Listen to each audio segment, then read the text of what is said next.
ಸರಿ ಅಂತ ಜೊನಾಥನ್ ಅವ್ರ ಅಪ್ಪ ಅಮ್ಮನ ಮಾತು ಕೇಳಿ ಸ್ವಲ್ಪ ದಿನ ಬೇರೆ ಹಕ್ಕಿಗಳ ಥರ ಆಹಾರ ಹುಡ್ಕೋದು, ತಿನ್ನೋದು, ಮಲಗೋದು ಹೀಗೆ ಇರ್ತಾನೆ. ಬಟ್ ಅವನಿಗೆ ಅದು ಇಷ್ಟ ಆಗೋದಿಲ್ಲ.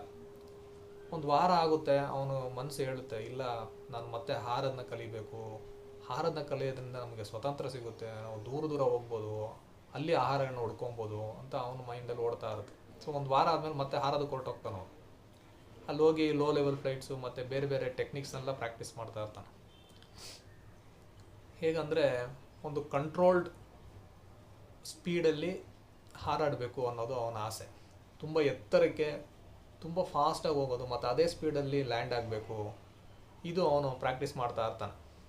ಒಂದ್ಸರಿ ತುಂಬ ಎತ್ತರಕ್ಕೆ ಅಂದರೆ ಒಂದು 2000 ಫೀಟ್ ಹೋಗ್ತಾನೆ. ಒಂದು 140 km/h ಸ್ಪೀಡಲ್ಲಿ ಲ್ಯಾಂಡ್ ಆಗೋಕ್ಕೆ ಪ್ರಯತ್ನ ಪಡ್ತಾನೆ. ಲ್ಯಾಂಡ್ ಆಗೋದಕ್ಕೆ ತುಂಬ ಸ್ಪೀಡಲ್ಲಿ ಲ್ಯಾಂಡ್ ಆಗೋದು ಕಷ್ಟ, ಯಾಕಂದರೆ ಕಂಟ್ರೋಲ್ ಸಿಗೋದಿಲ್ಲ. ಸೊ ಸ್ಪೀಡ್ನ